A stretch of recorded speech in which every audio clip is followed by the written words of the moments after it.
toujours c'est un moment voilà, un petit peu historique. Ça permet aussi pour nous de rencontrer nos anciens. Voilà, parce que sans eux, on ne serait pas là aujourd'hui. Hein. C'est eux qui ont construit petit à petit le PGHM de la Savoie, ce qu'il est devenu de nos jours. Et sans eux, hein, quand eux ils ont commencé en 1971, je pense qu'ils n'avaient pas les mêmes moyens que l'on a nous aujourd'hui. Et voilà, hein, donc eux ils ont vraiment vécu, on va dire, l'épopée du secours en montagne. Et nous on fait voilà, que suivre leurs pas. Et voilà, donc c'est aussi une fierté de pouvoir les rencontrer, de pouvoir échanger avec eux. Et voilà, donc on va essayer de vivre cette journée-là comme un moment d'échange voilà, avec nos anciens.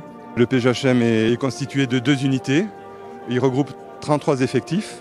Donc la première unité, c'est le PGHM de Bourg-Saint-Maurice, qui est la maison mère, avec 19 effectifs.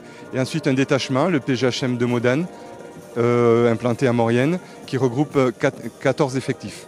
Au sein du PGHM, on a 4 équipes cynophiles qui sont réparties de 2 et 2 dans chacune des unités. C'est la continuité de l'action de la gendarmerie dans des milieux qui sont extrêmement difficiles d'accès. Et c'est justement la continuité de l'action de la gendarmerie que le PGHM apporte en premier. Alors bien sûr, sous la forme de secours en montagne, c'est comme ça qu'on les connaît le plus. Mais dans certaines situations, nous avons besoin de conduire des enquêtes judiciaires, voire de la police administrative. Et le PGHM permet justement d'assurer cette continuité de l'action de la gendarmerie dans tous les milieux, y compris les milieux les plus périlleux et les plus inaccessibles. Pour faire partie d'un PGHM, déjà faut toucher à la montagne, un peu à tout, que ce soit le ski, l'escalade, l'alpinisme, donc l'endurance. Après, il faut avoir des qualités de cohésion. Voilà, l'esprit de corps, parce que le secours, on le fait pas tout seul, on le fait en équipe.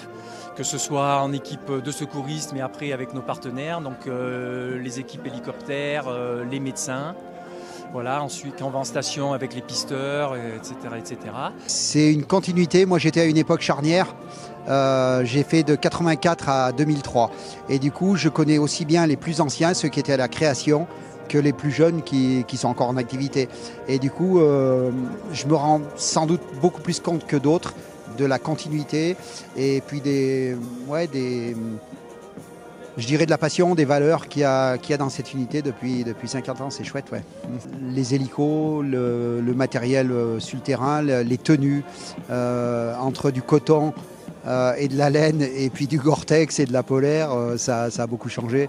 Les communications.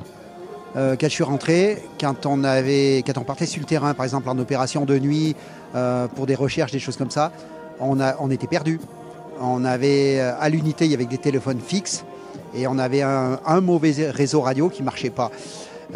Progressivement, on a eu l'arrivée de réseaux radio performants, on a eu des téléphones mobiles et du coup, ça a complètement changé même la qualité des interventions et la sécurité des personnels. C'est les personnels qui ont fait cette spécialité.